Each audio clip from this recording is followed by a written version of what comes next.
Ini fenomena dakwah di luar. Mengajak keluarga terkadang jauh lebih sulit daripada mengajak orang lain. Ngajak orang lain malah gampang, Masya Allah. Ngajak keluarga dapat cemoohan, komentar miring, udah gitu dimarahin lagi.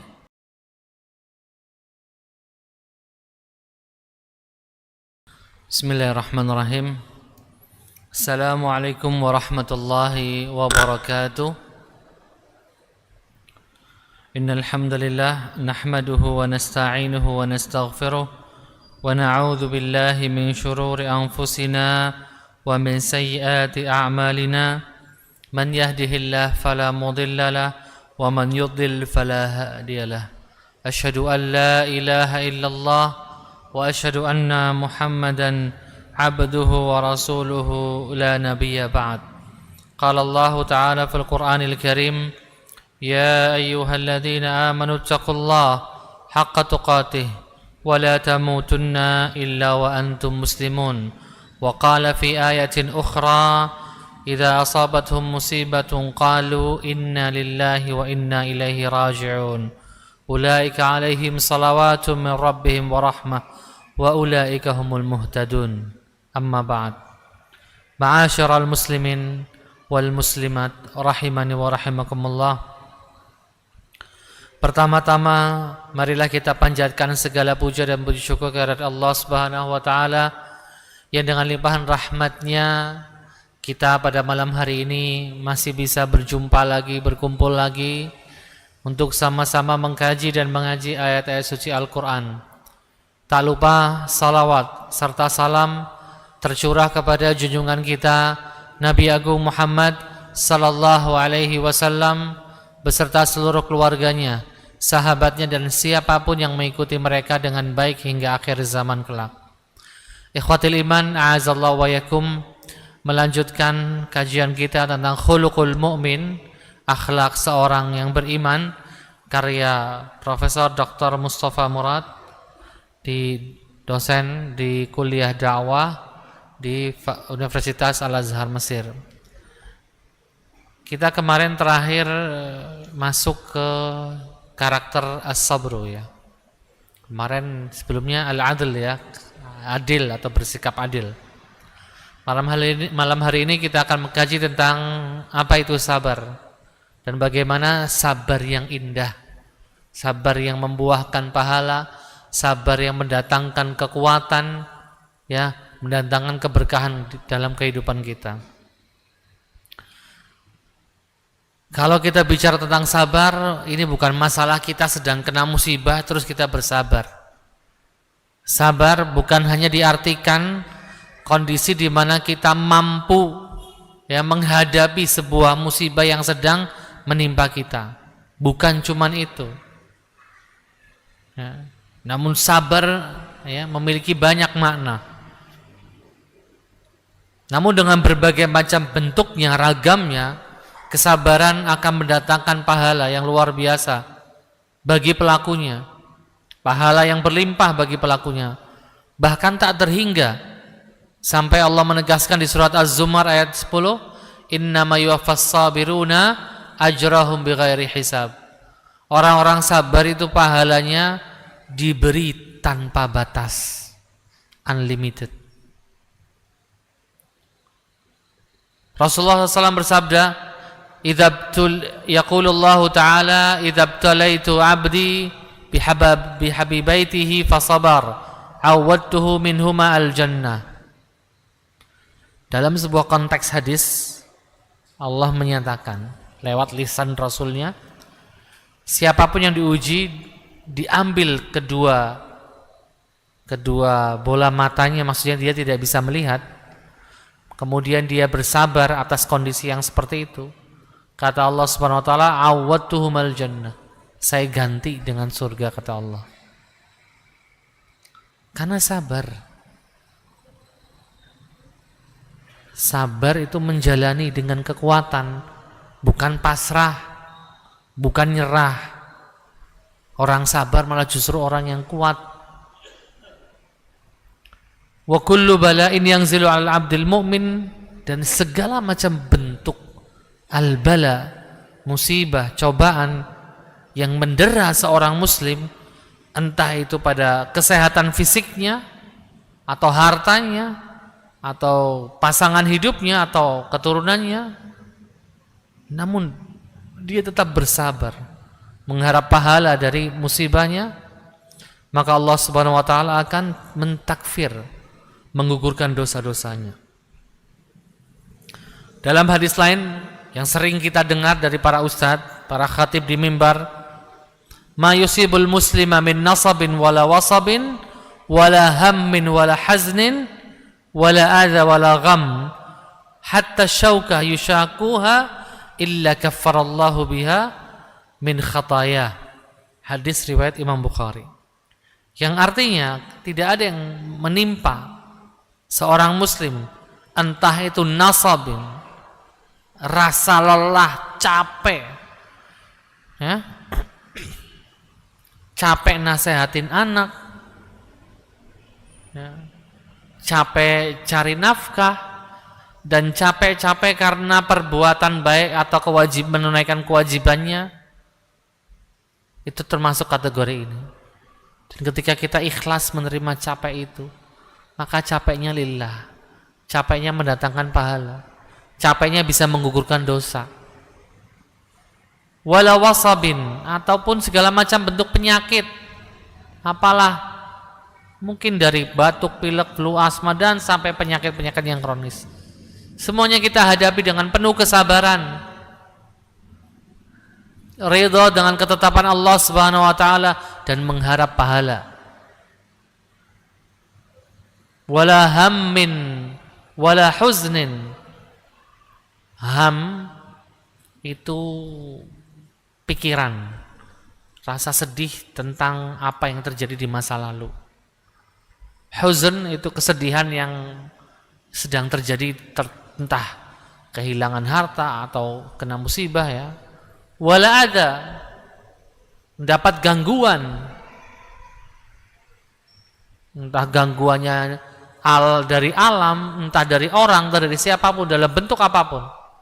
Wala gham, atau dirundung pikiran, beban pikiran hidup untuk masa depannya ini dan itu, semua dia pikirkan. Otomatis memikirkan sesuatu yang memang menjadi kewajibannya. Hatta syauka, sampai sebuah duri yang menusuk kakinya, kalau dia ridha, sabar, apa kata Nabi? Kaffarallahu biha min khataya. Allah gugurkan dosa-dosanya. Makanya ikhwatil iman a'azallaikum, ketika kita sakit berhari-hari, maka selama itu pula Allah sedang menggugurkan dosa-dosa kita. Ma'asyiral muslimin a'azallahu wa yakum.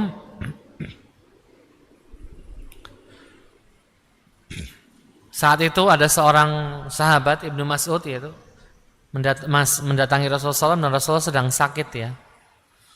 Dan sampai Ibnu Mas'ud berkomentar, sepertinya engkau sedang sakit, ya.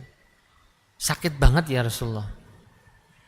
Inni u'aku kama yu'aku rajulani minkum. Kata Rasulullah, iya, aku sedang merasakan rasa sakit yang harusnya ditanggung 2 orang. Ini menunjukkan rasa sakit banget yang sedang dialami oleh Rasulullah sallallahu alaihi wasallam. Dzalika anna laka ajrain. Kemudian Ibnu Mas'ud bertanya kepada Nabi, itu karena engkau mendapatkan 2 pahala double? Ya, betul. Kemudian Rasulullah menyampaikan hadis tadi yang tadi saya sampaikan. Jadi orang beriman itu mukaffar. Selama dia masih hidup, potensi digugurkan dosa-dosanya itu besar. Entah dari tadi, ya, gham, beban pikiran, capek karena kebaikan, capek beribadah, capek nasihatin anak, capek dan seterusnya. Atau karena sedang kena penyakit, ya, atau sedang terzalimi atau kena gangguan dan seterusnya. Semua potensi pengguguran dosa-dosa seorang muslim. Jadi ikhwatul iman, betul sekali, orang masih punya umur itu masih sangat beruntung. Orang masih punya usia, walaupun nggak punya apa-apa masih beruntung Bapak Ibu. Dia masih bisa istighfar. Oke deh, nggak usah istighfar kalau dia nggak sempat. Sabar menghadapi penatnya hidup, capeknya. Digugurkan dosanya satu persatu. Jadi subhanallah, kita ini memang harus sangat bersyukur Bapak Ibu. Masih diberi umur. Udah banyak yang mendahului kita dan lebih muda dari kita, ya kan? Banyak. Karena sakit atau karena sebab lain. Kejadian seperti itu harus bisa memberikan kita sebuah ibrah, pelajaran, hikmah, agar kita semakin memaknai hidup ini. Jangan cuma rutinitas hidup. Kita ngerti tujuan kita. Jangan sampai lupa bahwasanya nanti kita akan dipanggil oleh Allah Subhanahu wa taala. Siapapun kita dengan kondisi apapun, ujung-ujungnya akan dipanggil sama Allah. Jadi, ikhwatil iman, bisa kita garis bawahi bahwasanya al-ibtila, pemberian, cobaan, musibah, itu bisa jadi bentuk rasa sayangnya Allah ke kita. Supaya dosa-dosa kita sudah gugur di dunia. Pas ketemu Allah di akhirat sudah bersih. Dan sudah pernah saya sampaikan kan, biasanya cobaan yang berat dari 3 jalur.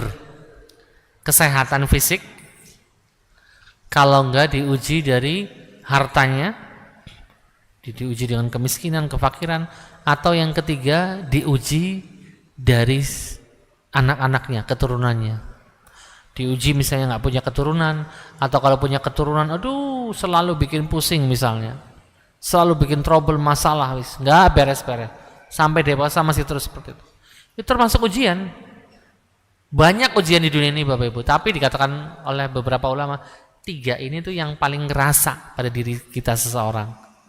Kesehatan fisik kita, kedua harta, dan yang ketiga adalah anak keturunan. Kenapa nggak pasangan ya? Dicoba pasangannya berat juga. Tapi kan bisa jadi pisah, cari lagi yang baru, ya kan? Tapi kalau anak, adakah mantan anak Pak? Nggak ada.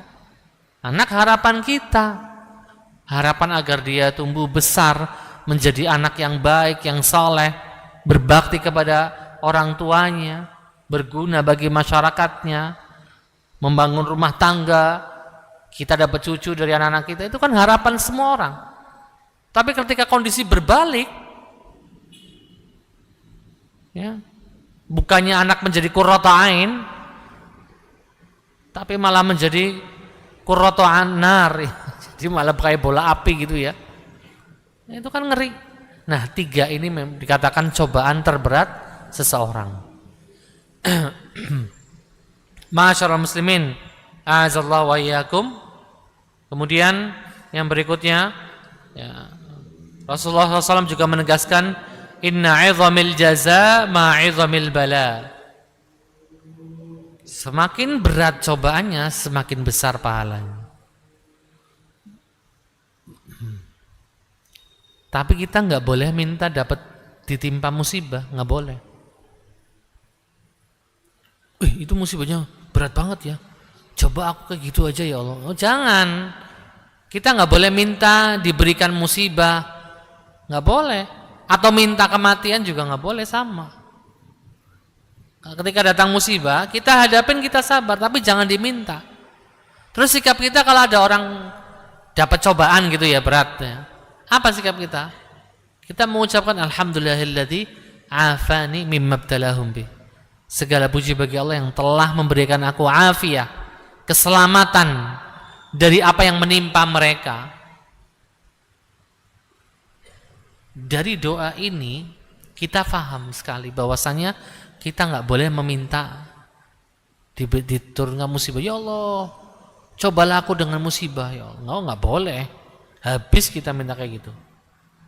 Nggak dikasih musibah aja masih kadang berkeluh kesah, apalagi minta musibah. Sama juga kematian, kita nggak perlu meminta. Tapi kalaupun memang meminta ke arah sana, ya Allah, jadikanlah hidup ini ziyadatan li fi kulli khair. Jadikanlah kalau memang aku masih berusia masih panjang, jadikanlah sisa usiaku tuh sisa usia yang barokah, yang mendatangkan kebaikan, surplus pahala. Bukan kebalikannya, tambah usia malah tambah dosa, tambah maksiat, kan repot. Dan kalau memang ditakdirkan kematian, rahatan lana min kulli syarr, jadikanlah momen kematian ini momen di mana aku berhenti dari semua keburukan. Selesai dari keburukan-keburukan makhluk, kejahatan-kejahatan manusia, sehingga aku menikmati alam akhirat. Itu doa yang boleh kita lantunkan. Ma'asyiral muslimin, dan musibah itu Allah turunkan sesuai kadar imannya masing-masing ya. Seperti yang dalam hadis asyadul bala'an al-anbiya tsummal amsal. Yang paling dahsyat cobaannya itu para nabi. Kemudian orang-orang saleh setelah mereka, kemudian yang setelah mereka, dan seterusnya. Sekali sesuai dengan derajat imannya masing-masing, sesuai kadar itulah Allah turunkan, takdirkan musibah. Jadi Allah nggak akan berikan musibah di atas kemampuan seseorang. Ya. Kenapa ya Allah Engkau berikan aku musibah ini? Berarti kita mampu. Kita mampu melewati musibah itu. Kadang kita sebagai manusia sedih gitu ya. Kenapa aku yang mendapatkan musibah ini? Ikhwatil iman, bolehlah kadang kita kerasa sedih. Tapi jangan sampai hilang dari jiwa kita yang namanya husnudzan dengan takdir Allah. Berbaik sangka dengan takdir Allah. Barangkali dengan musibah ini, dengan takdir ini, ada banyak kebaikan yang bisa kita peroleh. Barangkali Allah ingin menghindarkan musibah yang lebih besar lagi. Bisa jadi. Seperti yang pernah saya sampaikan ya. Kita ditimpa sebuah musibah ringan. Mungkin Allah pengen menghindarkan kita dari musibah yang lebih besar. Ya. Ma'asyiral muslimin, ada banyak contohnya dalam kehidupan kita. Dan kesabaran itu bagaikan pelita, cahaya. Dalam bahasanya hadis itu as-sabru dhiya. Dhiya itu cahaya. Sabar itu cahaya. Orang enggak punya sabar dalam hidupnya, gelap hidupnya. Orang punya kesabaran dalam hidupnya, maka dia akan mendapatkan pelita. Artinya orang yang sabar berpeluang besar mendapatkan hidayah taufik dari Allah Subhanahu wa taala. Yang namanya cahaya memberikan petunjuk, mengarahkan kepada jalan. Dengan cahaya kita bisa ngelihat. Kalau gelap, mana kiri, mana utara, mana selatan kita nggak ngerti. Ya, dalam sebuah hadisnya panjang ya, ikhwatul iman. Di situ dikatakan was-sabru dhiya, dan kesabaran itu merupakan dhiya, cahaya. Bahkan di syarh hadisnya, di beberapa ulama menerjemahkan dan memahamkan bahwasanya kesabaran itu cahaya, artinya di dunia sebagai pelita kehidupan, dan di akhirat nanti di alam kubur juga menjadi pelita kita yang nyata. Namun ini ditolak oleh beberapa pendapat yang mengatakan yang nanti menerangi kubur kita adalah amalan salat kita, karena salat diibaratkan was-salatu nurun, dan salat itu cahaya. Ikhwatul iman a'azallahu wa yakum. Kalau berbicara tentang kesabaran, sabar ada banyak macamnya, ya, ada banyak bentuknya. Dan sudah sering disampaikan oleh para ustadz, para khatib ya. Yang qasimu ila sitta aqsam ya. Ada beberapa kesabaran yang memang kesabaran ini mendatangkan pahala. Ikhwatul iman a'azallaikum. Ini kesabaran, sabar dalam menjalankan perintah agama, sabar dalam menjauhi maksiat. Menjauhi maksiat perlu kesabaran. Kalau nggak sabar, gampang tergoda. Tergoda dengan uang miliaran rupiah, ya nggak apa-apa. Walaupun mengorbankan banyak nyawa, yang penting aku dapat miliaran. Walaupun banyak yang menderita, yang penting aku bisa korupsi triliunan. Tergoda, nggak sabar. Ma'asyiral muslimin, a'azallahu wa yakum, maka diperlukan sabar itu bukan cuma menghadapi musibah, tapi juga sabar dalam menahan diri dari maksiat, dari hal-hal yang haram, nerima suap, ya, nggak korupsi saat menjadi pejabat, ya, jadi pejabat siapa yang nggak kepengen, nyaman kursinya, ya. Namun godaannya salah satunya adalah korupsi uang rakyat. Kalau punya kesabaran, maka dengan mudah dia akan mencegah dirinya dari makan uang haram tadi. Dengan mudah mencegah dirinya dan staf-stafnya untuk melakukan manipulasi data dan lain sebagainya. Karena punya sikap sabar, sabar menahan diri dari maksiat, sabar menahan diri dari dosa. Ma'asyiral muslimin, a'azallahu wa iyyakum. Kemudian ikhwatul iman, a'azallaikum, apa bentuk sabar-sabar yang mendatangkan pahala? Kemarin saya pernah ditanya, ada banyak sekali. Sabar membesarkan anak, sabar mendidik anak dengan baik, berusaha memberikan contoh yang terbaik, itu kesabaran juga.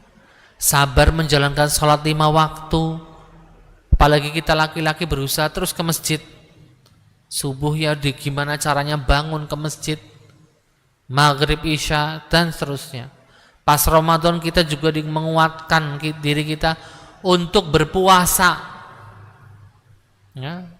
Ramadan bentar lagi, di pertengahan Februari kita sudah masuk Ramadan, insya Allah. Allahumma balighna Ramadan. Gak kerasa pergantian tahun, sudah persiapan menuju Ramadan. Wasabru ala imtithal as-sabru ala ma yaqtadihi zaman min musibatin qad ajhadahu al-huzn. Sabar menghadapi musibah yang mengakibatkan dia itu sedih, frustasi, pokoknya sedih-sedihnya sedih banget. Contohnya, real contoh sekarang, saudara-saudari kita yang sedang ditimpa musibah di Aceh, di Sumatera Barat, Sumatera Utara. Mereka tertimpa musibah yang bertubi-tubi. Bukan cuma rumah yang hanyut, tapi tempat tinggal yang hilang, keluarga yang hilang. Ada yang anak tinggal sebatang kara bapak ibunya. Ada perempuan yang menjadi janda, diselamatkan oleh suaminya. Kemarin saya baca di salah satu media sosial, dia menceritakan kisahnya. Tiba-tiba suami datang ke rumah dengan muka yang sangat serius, nyuruh saya berkemas cepat bawa anak-anak pakai mobil. Suami berjaga di rumah sama kakaknya. Katanya airnya sudah naik, nggak wajar. Kata si perempuan ini, raut muka suami itu serius, nggak mau ada penolakan. Maka aku bawa anak-anakku dan ya barang yang bisa aku bawa. Aku menuju kota yang di mana suamiku nyuruh, karena di sana ada saudara.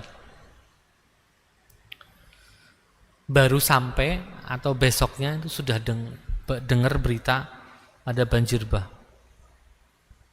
yang di mana rumahnya, jangankan rumahnya, suaminya, rumahnya, iparnya, semua meninggal dunia.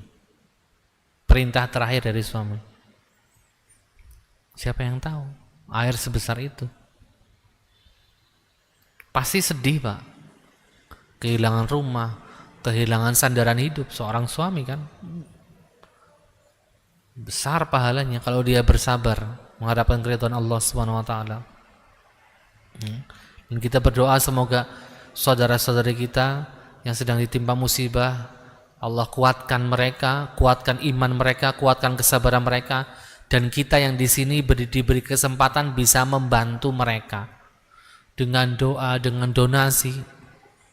Bahkan mungkin ada di antara kita yang maju menjadi relawan ya. Kemarin sudah ada beberapa relawan dari kita udah sampai di sana ya. Dan luar biasa ya, banjirnya memang sudah surut. Tapi tanahnya alias beletnya numpuk ya, setinggi rumah, luar biasa. Bukan cuma itu saja, tumpukan kayu yang nggak kuat diangkat satu orang, setiang-tiang ini, Pak. Yo pantes ya rumahnya hancur ya, kayunya segede-gede ini ya. Allah musta'an. Zaharal fasadu fil barri wal bahr bima kasabat aydin nas. Ya. Semua karena keserakahan. Ya, dan semuanya akan dipertanggungjawabkan di hadapan Allah Subhanahu wa taala. Ya. Berapa nyawa yang hilang, Pak? 900 lebih ya. Mendekati angka 1000. Enggak tahu update yang terbaru udah 1000 apa belum. Terus udah gitu aja meninggal karena banjir. Kalau memang terbukti banjir ini karena kerusakan hutan yang diakibatkan sengaja, maka yang merusak dan yang mengizinkan kelak akan dipertanggungjawabkan di hadapan Allah Subhanahu wa taala. Ma'asyiral muslimin, a'azallahu wa yakum. Ya, semoga kita berdoa ini menjadi sebuah titik balik negeri kita ya, untuk menjadi membenahi semuanya, memperbaiki semuanya ya, baik masyarakat maupun pemerintah ya. Karena satu hal yang kalau kita ditimpa musibah, kita harus memperbanyak istighfar dan bertaubat ya. Makanya enggak salah kalau ada ustadz bilang perlunya taubat nasional. Ya perlu memang. Dengan bertaubat Allah turunkan rahmatnya. Ya, kalau Allah sudah turunkan rahmat pada sebuah negeri, masya Allah betapa makmurnya negeri itu. Ma'asyiral muslimin, a'azallaikum. Dan itulah perkara seorang muslim yang dikatakan oleh Rasulullah ajaban, ajaib.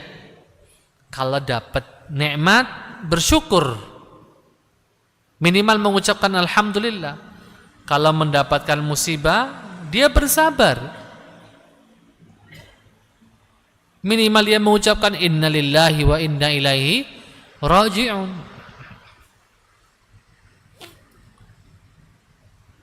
Kemudian as-sabru fi ma yatawaqqahu min raghbatin yarjuha ya.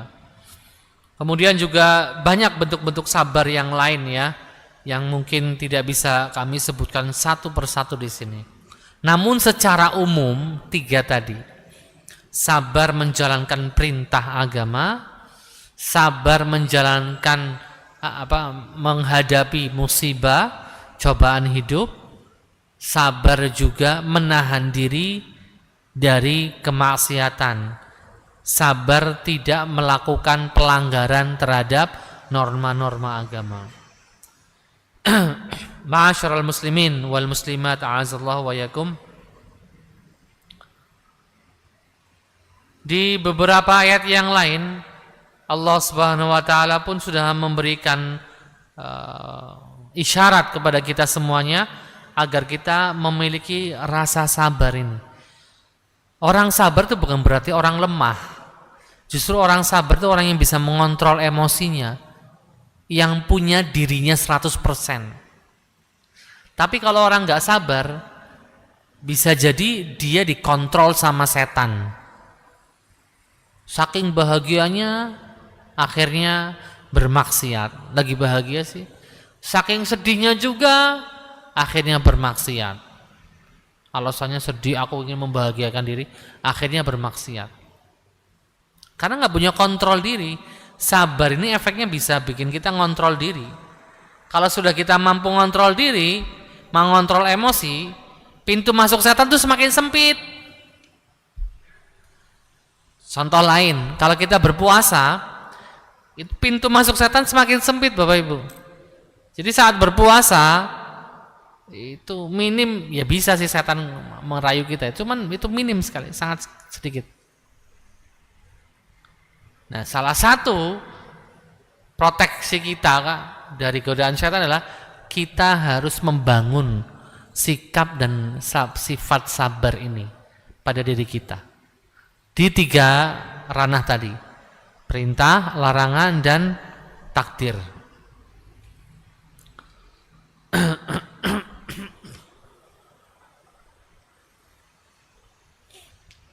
Ma'asyiral muslimin, a'azallahu wa iyyakum.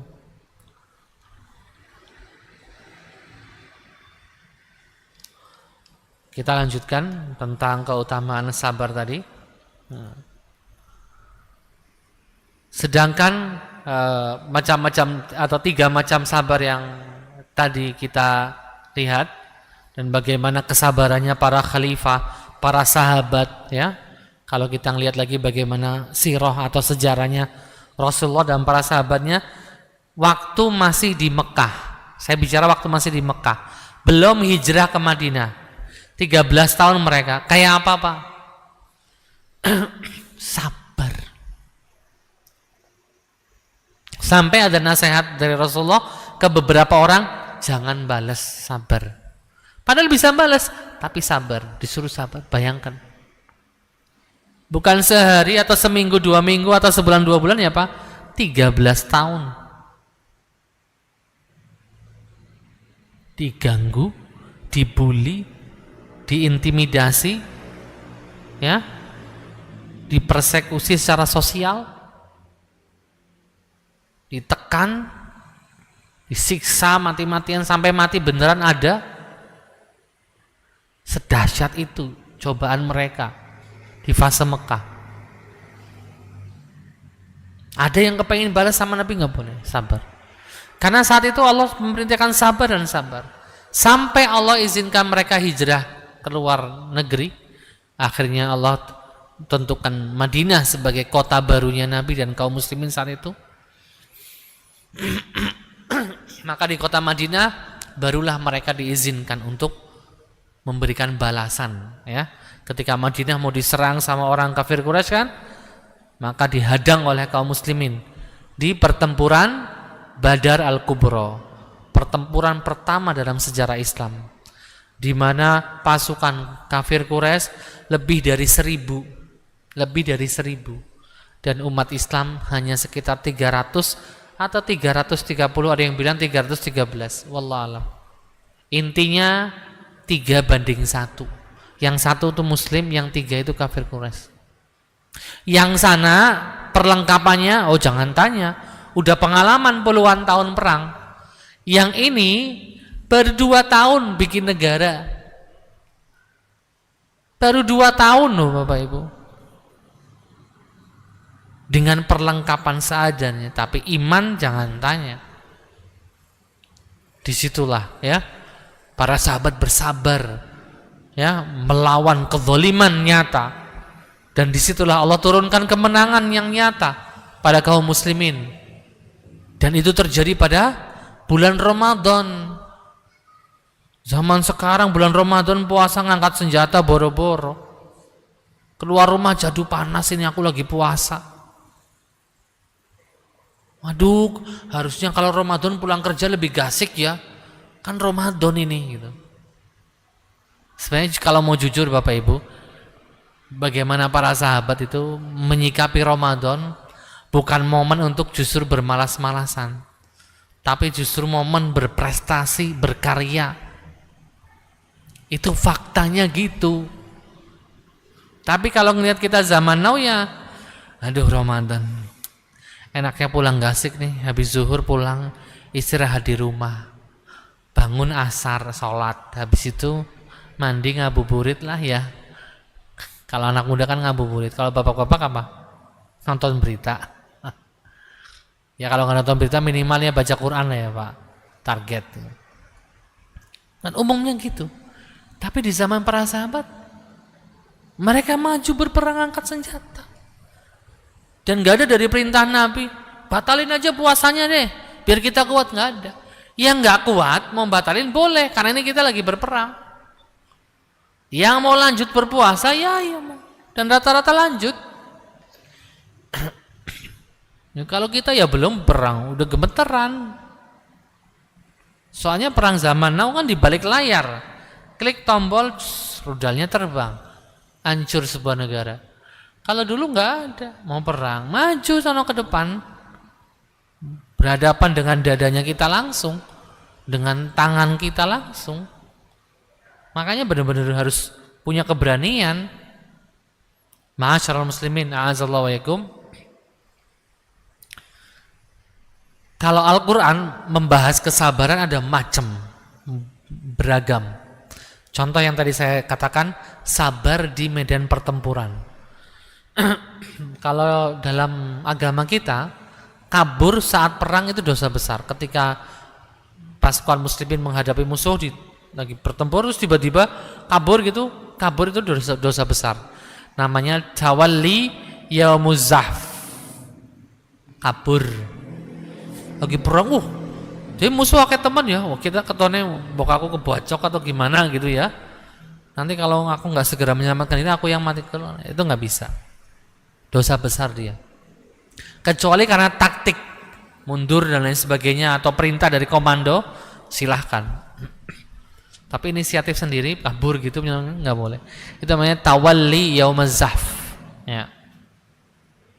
Dan itu termasuk kesabaran puncak, di mana keberanian setiap manusia diuji di medan pertempuran untuk meninggikan kalimat Allah Subhanahu wa taala. Makanya Rasulullah mengatakan, kalau kamu bersabar saat berperang mengharapkan pahala, mukbil, terus maju, ghairu mudbir, enggak kabur, ya, maka insyaallah Anda akan mendapatkan bagian Anda dari pahala dan bahkan surga. Kemudian juga sabar di medan dakwah. Ini buat teman-teman yang jadi takmir masjid, buat teman-teman yang berdakwah. Berdakwah kan bukan cuma tugasnya ustadz dan ustadzah atau para kiai atau para khatib, enggak. Dakwah tugasnya semua orang muslim dong, tapi dengan kemampuannya masing-masing. Karena inti daripada dakwah adalah mengajak orang kepada agama, mengajak orang atau menyadarkan orang untuk kembali ke jalan yang lurus, jalan yang diridhoi oleh Allah Subhanahu wa taala. Dan itu butuh yang kesabaran loh, Pak. Udah ngajakin baik-baik ya, diboncengin ya. Komentarnya malah pedes. Niat banget sih kamu jemput aku ke masjid. Dapat apa emang kamu? Nggak dapat apa-apa kok, cuman pahala dari Allah Subhanahu wa taala. Kan kadang ada orang kayak gitu. Dan bukan cuman mendakwai orang lain, mendakwai keluarga kita loh, perlu kesabaran. Kadang kita sebagai anak sudah pelan-pelan ngomongnya, ngasih tahu, ujung-ujungnya, alah kamu anak baru kemarin masih bau kencur, tahu apa gitu. Padahal kita kepengen mengajak orang tua kepada jalan. Ini fenomena dakwah di luar. Mengajak keluarga terkadang jauh lebih sulit daripada mengajak orang lain. Ngajak orang lain malah gampang, Masya Allah. Ngajak keluarga dapat cemoohan, komentar miring, udah gitu dimarahin lagi, ada plusnya. Orang lain mungkin gak berani komentar sepedes itu, tapi keluarga ya berani banget, karena keluarga. Itulah resikonya dakwah, mau dimanapun ada resikonya. Tapi ini jalan hidupnya Nabi dan para pengikutnya. Qul hadhihi sabili ana wa man ittaba'ani. Ini jalan hidupku, jalan hidupnya Nabi dan siapapun yang mengikuti Nabi Muhammad. Kalau kita ngaku pengikutnya Nabi Muhammad, ya kita harus meniti jalan dakwah dan disesuaikan dengan kemampuan masing-masing. Ya. Karena dakwah itu sekali lagi bukan cuma di atas mimbar, ini bagian kecil dari dakwah. Selepas itu banyak sekali bentuknya, dari yang level ringan sampai yang sangat berat. Baik, karena sudah azan, kami persilakan kepada muadzin untuk azan terlebih dahulu.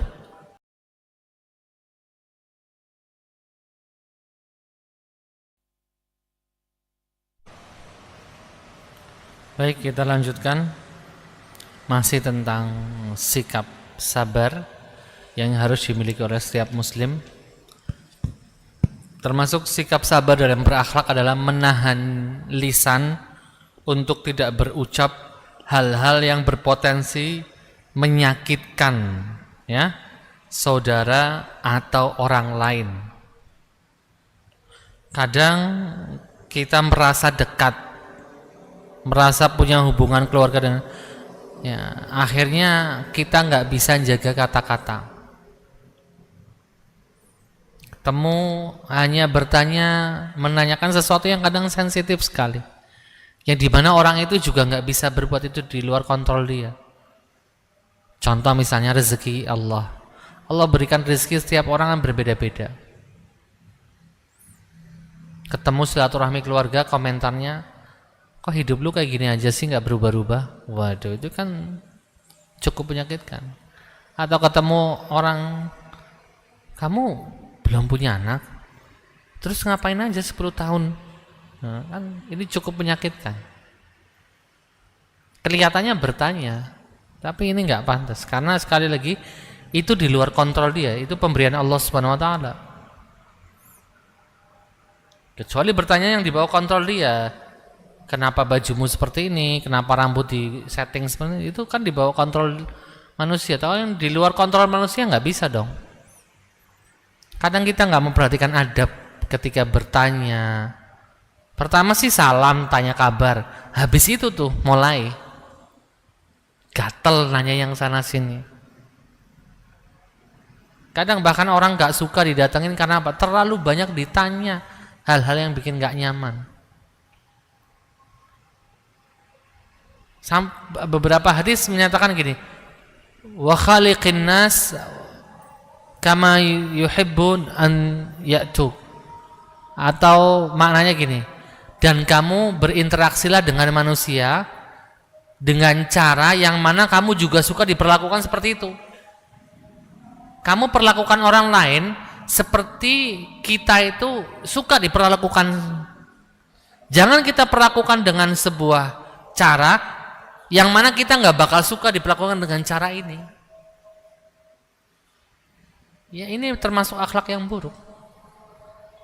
Arahan dari agama kita, dari Rasulullah SAW adalah kita memperlakukan orang lain sebagaimana kita suka diperlakukan. Kita nggak suka dipermalukan di hadapan orang, jangan permalukan orang lain. Ya, apalagi membahas hal-hal yang sangat sensitif tadi. Dan ini sering terjadi di kalangan umum masyarakat. Bertanya kabar itu boleh, bertukar kabar, silaturahim bagus. Tapi jaga kata-katanya, jangan sampai masuk ke ranah-ranah yang memang itu sudah ya, di luar kontrol orang tadi dan sangat privasi.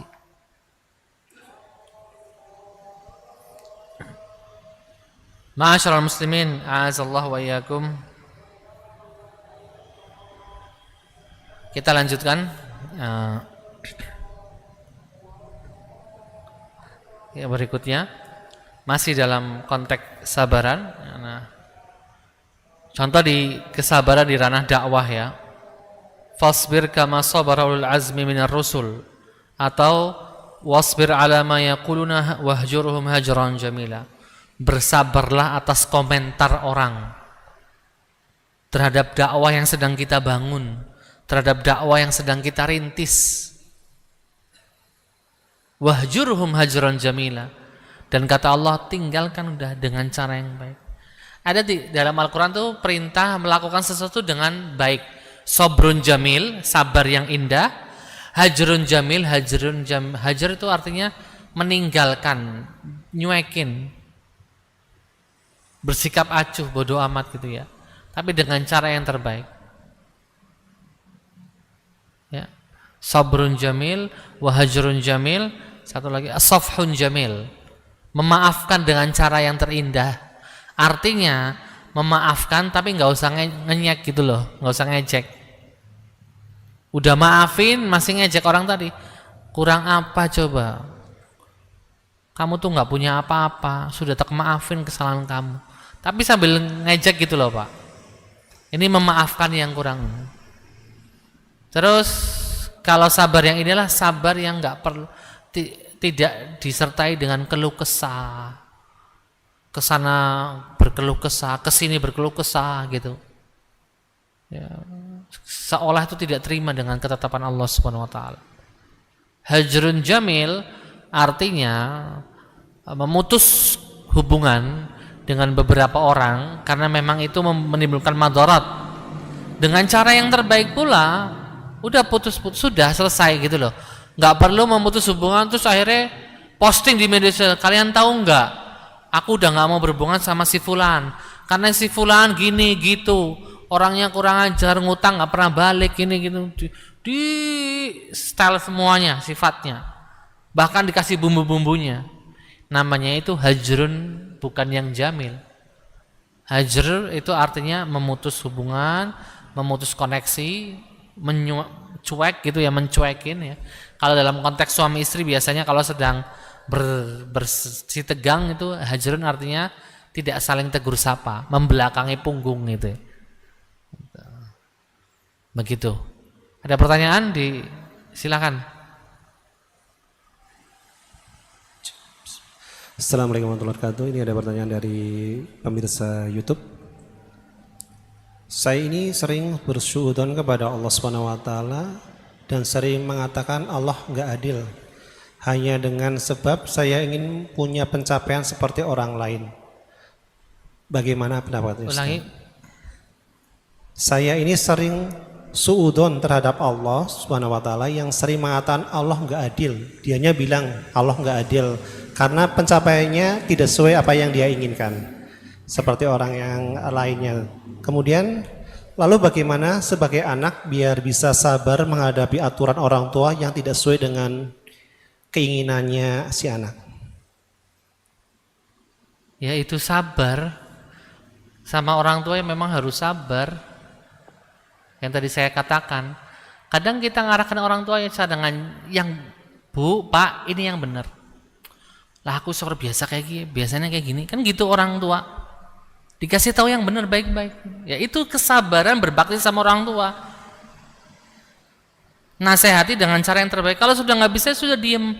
Besoknya lagi atau lusa temui lagi orang tua, ajak dialog gitu. Itu sabarnya di situ. Makanya berbakti sama orang tua itu kayak berjihad. Ya, jangankan gitu. Misal nih, kita udah memasakkan orang tua masakan yang dia suka, dimakan sama orang tua kita nih. Ini misal contoh ada kasus nyata, dimakan habis selesai, kenyang dah. Anaknya pergi dulu, entah kerja entah kemana. Tetangga lewat, sudah sarapan Bu? Ini pakai bahasa yang aslinya. Nyong tau dimpani karo anaknya. Ngomongnya sekasar itu. Orang tua sendiri. Terus mau ditinggal? Ya enggak lah. Disitulah sabar kita. Apalagi kalau kita ngerawat orang tua yang sangat membutuhkan kita ya. Rewelnya apanya itu pasti Pak. Di situ sabarnya. Jangankan cuma tidak sesuai keinginan. Enak banget orang tua sesuai keinginan kita. Hampir nggak ada ya di dunia ini ya. Nah, ikhwatil iman azalaikum, itu sabarnya kita sama orang tua di situ. Mungkin kita punya cara yang terbaik, praktis, nyaman, tapi orang tua enggak kayak gitu, harus kayak gini, muter seribet itu orang tua. Ya sudahlah, kita sabar ngikutin apa kata orang tua, mengharap pahala dari itu, sudah nggak apa-apa. Bu, saya belikan ya, pakai Shopee nih mah, dah besoknya. Oh jangan Shopee, nanti nggak sesuai, anterin ke toko ini. Dianterin nggak cocok, cari toko satunya lagi, puter-puter sampai mungkin 3-7 toko baru cocok.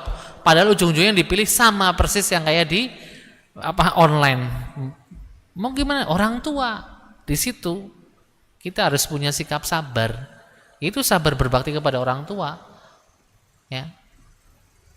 Wong bahasanya agama kan turutin apa mau orang tua kamu. Selama perintahnya bukan maksiat loh ya. Aman. Tapi kalau perintahnya udah ke arah maksiat, tolak. Saya pun menegaskan kepada teman-teman yang misalnya, Ustaz ini kami bersih tegang dengan orang tua, tapi orang itu arahnya maksiat nggak bisa, atau arahnya ke ritual bid'ah, enggak, tinggalkan. Kita nanti dipecoin sama orang tua gini-gini, nggak apa-apa. Karena kalau ngikutin Anda bermaksiat kepada Allah.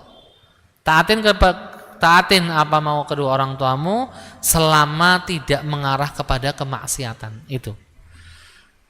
Kemudian soal yang pertama, kadang kita bersuudzon dengan takdir Allah karena apa yang kita peroleh tidak sesuai ekspektasi. Kita coba introspeksi diri, kadang kita terlalu tinggi ekspektasi kepada diri kita, nggak sadar kemampuan kita di level 3. tapi pengennya udah kayak di level 7 atau 9. Kadang kesalahan ada pada diri kita, kadang gitu. Intinya ikhwatil iman, kalau kita belum bisa mendapatkan apa yang kita inginkan, Allah menginginkan ada kebaikan di balik itu semuanya. Kadang kita paham, kadang kita belum paham. Mungkin Allah kepengen kita doanya lebih banyak lagi di setiap malam. Mungkin Allah kepengen lihat usaha dan ikhtiar kita. Masyarul muslimin a'azzalaikum, kisah nyata teman-teman yang pejuang garis 2. Ada yang punya anak di usia pernikahan 7 tahun, 5 tahun, 10 tahun, 17 tahun. Mereka berbagai macam cara mencoba. Ada yang hamil karena cara ini, cara itu. Ini bukan masalah cara mana yang mujarab, mana yang tokcer, bukan.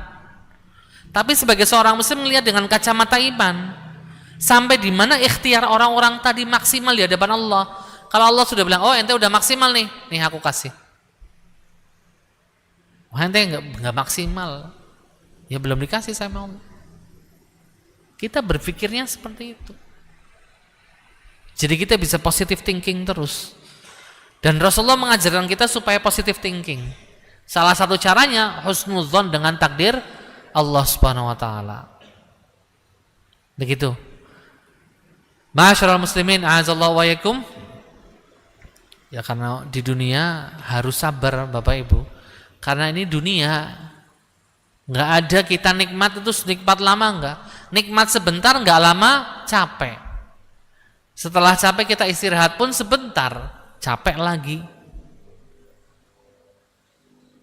Ya. Masyarul muslimin a'azzallahu wa yakum.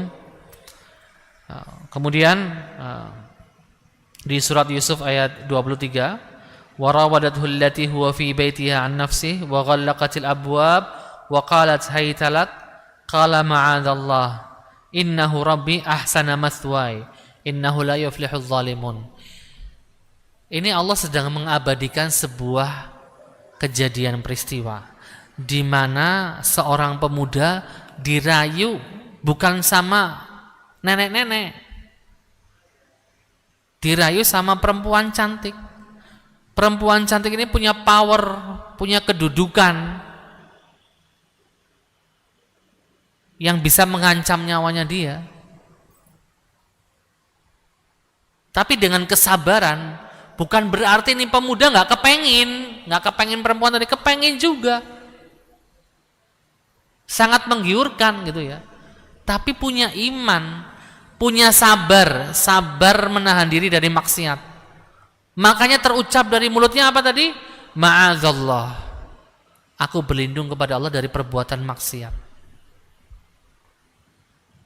Makanya salah satu dari 7 orang yang akan dinaungi sama Allah di hari kiamat, ya, ketika ada seorang perempuan merayu seorang pemuda untuk berbuat zina, tapi jawaban pemuda tadi, inni akhafullah, aku takut Allah lah, aku takut kena azab.